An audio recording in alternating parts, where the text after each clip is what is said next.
Well, I mean, I've been involved in this all my life since the 1930s, so it's a big issue for me. But what has happened, if you take a look at what's happening with Israel and Israel in the world, it's pretty dramatic. If you go back, say, 40 years, Israel was one of the most admired countries in the world.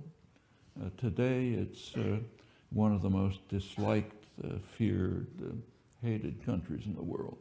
And what's happened? What's happened was perfectly predictable. I don't say that in retrospect. I was writing about it in the early 70s. Completely predictable.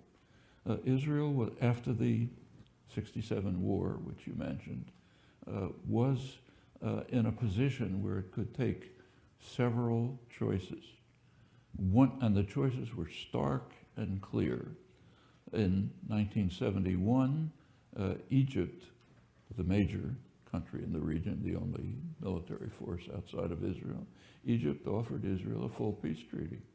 Full peace treaty, no problems, with one condition: withdraw from Egyptian territory. Actually, they said Palestinian territory, but they meant Arab territory, but they meant Egyptian territory, the Sinai. That was considered by the Israeli cabinet. They rejected it. They wanted to expand into the Sinai. And ever since then, Israel has been facing a choice between expansion or security, and it selected expansion.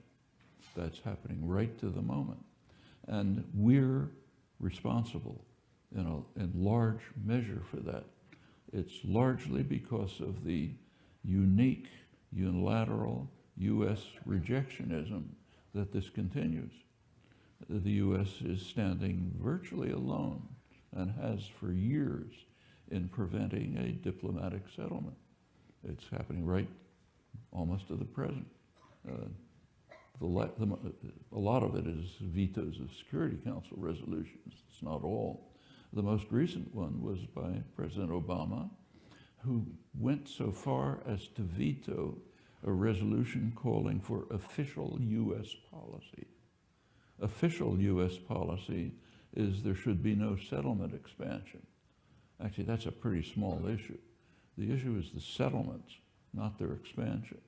But the official policy is they shouldn't expand. That was the UN resolution. Obama vetoed it. In fact, there was a much more significant case just a couple of weeks ago, a couple of months ago. Every 5 years, there's a review a conference of the Non-Proliferation Treaty. That's the most important arms treaty in the world. If that breaks down, we can kiss each other goodbye. It's putting some brake, not enough of a brake, but some brake on the development of means of destruction which will obliterate us very quickly. The Non-Proliferation Treaty is actually conditioned on an agreement 20 years ago that there be steps towards establishing a nuclear weapons-free zone in the Middle East. It was because of formal acceptance of that condition that the Non-Proliferation Treaty was able to be extended. Comes up every 5 years at the review conference. The U.S. blocks it. Obama just did a couple of months ago, the last meeting. And of course, it's always the same reason: to protect Israel's nuclear weapons. So this U.S. rejectionism is not only maintaining severe instability in the region, and in my view is harming Israel severely, but it's also may break down the Non-Proliferation Treaty and open the way to a further expansion of this, curse that will destroy us. It's kind of ironic in the context of all the flurry about Iranian nuclear programs. Iran is in the lead in trying to establish a nuclear weapons-free zone. They're calling for it constantly. Their foreign minister just repeated it again. He said, okay, we made this nuclear deal, now let's go on and take a real step forward. Make this one of the regions free of nuclear weapons. In fact, all weapons of mass destruction. The U.S. blocked it, and the media cooperated by barely even reporting it, practically not at all. Well, these are things that are happening all the time.